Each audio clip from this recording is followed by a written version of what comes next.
पांगरी बांध परियोजना से प्रभावित किसानों ने कलेक्टर कार्यालय पहुंचकर दिया ज्ञापन। नारेबाजी कर धारा 26 के तहत मुआवजा देने की मांग। बुरहानपुर के खकनार क्षेत्र के पांगरी बांध परियोजना से प्रभावित किसानों ने बुधवार दोपहर 12 बजे कलेक्टर कार्यालय पहुंचकर ज्ञापन दिया। किसानों ने धारा 26 के अनुसार मुआवजा देने की मांग को लेकर नारेबाजी की। किसान नेता डॉक्टर अरविंद कुमार ने बताया कि पांगरी बांध परियोजना से प्रभावित किसानों को धारा 26 अनुसार मुआवजा दिया जाए, ये मांग लंबे समय से करते आ रहे हैं। नेपानगर एसडीएम ने हमें आश्वासन दिया था कि धारा 26 के तहत जिला प्रशासन द्वारा मुआवजा राशि निर्धारित की जाएगी, लेकिन यहाँ से कितनी होगी ये अब तक तय नहीं हुआ। इसलिए सभी किसानों ने कलेक्टर कार्यालय पहुंचकर प्रशासन से चर्चा कर मुआवजा राशि घोषित करने की मांग की।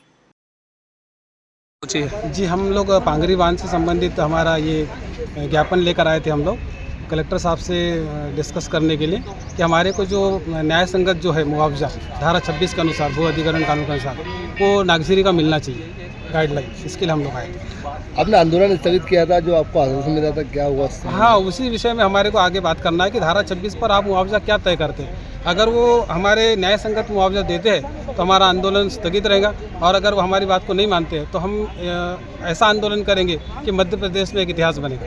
क्या नाम आपका? डॉक्टर। जबलपुर के अधिवक्ता द्वारा सोशल मीडिया पर की गई आपत्तिजनक टिप्पणी के विरोध में अधिवक्ता संघ ने एसपी कार्यालय पहुंचकर दिया ज्ञापन। बुरहानपुर जिला अधिवक्ता संघ द्वारा जबलपुर के एक अधिवक्ता द्वारा सोशल मीडिया पर एक विशेष समुदाय को लेकर की गई आपत्तिजनक टिप्पणी का विरोध करते हुए बुधवार दोपहर 1 बजे एसपी कार्यालय पहुंचकर एसपी देवेंद्र पाटीदार को ज्ञापन दिया। जिला अधिवक्ता संघ अध्यक्ष सत्यनारायण वाघ ने बताया कि जबलपुर के एक अधिवक्ता द्वारा सोशल मीडिया पर एक विशेष वर्ग को लेकर आपत्तिजनक टिप्पणी की गई है, जिसको लेकर विशेष वर्ग के अधिवक्ता साथियों में विरोध और आक्रोश है। अधिवक्ता संघ एक परिवार है, इसलिए एसपी कार्यालय पहुंचकर विरोध कर एक ज्ञापन देकर मांग की गई है कि इस तरह की टिप्पणी पर एफआईआर दर्ज की जाए। हिंदू मुस्लिम एकता का बुरहानपुर जिले में नहीं, प्रदेश स्तर में अनुपम उदाहरण है। बुरहानपुर बार के ताल्लुक से कह रहा हूँ। हमारे बार में पिछले कुछ महीनों से एक व्हाट्सएप ग्रुप बने हैं, 2-3 अलग अलग, क्योंकि अभी चुनाव होना है। उसमें एक जबलपुर के वकील साहब है सिंह करके, अनिरुद्ध, उन्होंने एक व्हाट्सएप ग्रुप बनाया और उस व्हाट्सएप ग्रुप के ऊपर एक धर्म विशेष के बारे में आपत्तिजनक टिप्पणियाँ और आपत्तिजनक लेख लिख करके प्रसारित की। निश्चित रूप से इस घटना से हमारे मुस्लिम अधिवक्ता बंधुओं की भावनाओं को ठेस पहुंची। चूँकि मैं अधिवक्ता परिवार का प्रमुख हूं, इसलिए मेरी नैतिक और पदीय जिम्मेदारी है कि मेरे परिवार के किसी भी सदस्य को यदि कोई तकलीफ होती है तो मैं उसके साथ खड़ा रहूँ।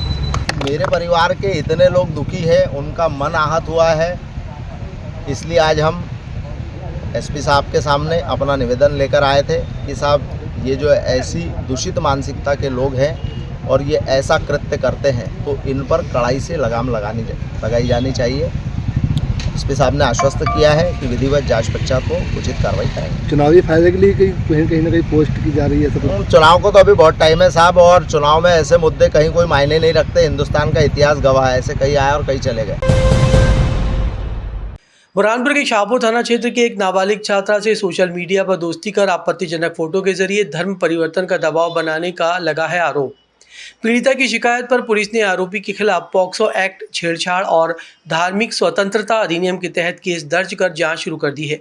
मामले को लेकर हिंदू संगठनों ने थाने पहुंचकर विरोध जताया और इसे लव जिहाद बताया। संगठनों ने आरोपी की जल्द गिरफ्तारी, अवैध संपत्ति पर कार्रवाई और भारतीय जनता पार्टी से पार्षद की सदस्यता खत्म करने की मांग की। शाहपुर में 16-17 वर्ष की माइनर गर्ल के द्वारा एक रिपोर्ट की है, मैं अपने परिवारजनों के, उसमें उसने एक मुस्लिम समाज के युवक के ऊपर छेड़खानी और इस तरह का तथ्य बताएं, जिसमें धार्मिक स्वतंत्रता अधिनियम के तथ्य भी थे कि उसको कहीं न कहीं अटेम्प्ट किया गया। तो पुलिस के द्वारा प्रकरण पंजीबद्ध किया गया है। छेड़खानी, एट्रोसिटी एक्ट, पॉक्सो एक्ट और धार्मिक स्वतंत्रता अधिनियम के अंतर्गत प्रकरण पंजीबद्ध किया है। पुलिस प्रकरण की विवेचना कर रही है। हाईकोर्ट की सख्ती के बाद बुरहानपुर में सिलाई धावड़ा गोंद पर फिर लगा प्रतिबंध, सभी लाइसेंस हुए निरस्त। हाईकोर्ट की सख्ती के बाद बुरहानपुर में सिलाई और धावड़ा गोंद निकालने पर फिर से प्रतिबंध लगा दिया गया है। सभी जारी लाइसेंस तत्काल प्रभाव से निरस्त कर दिए गए हैं। वन वृक्षों से रसायनों के जरिए अवैध गोंद निकासी को लेकर जागरूक नागरिकों ने जबलपुर हाईकोर्ट में जनहित याचिका दायर की थी।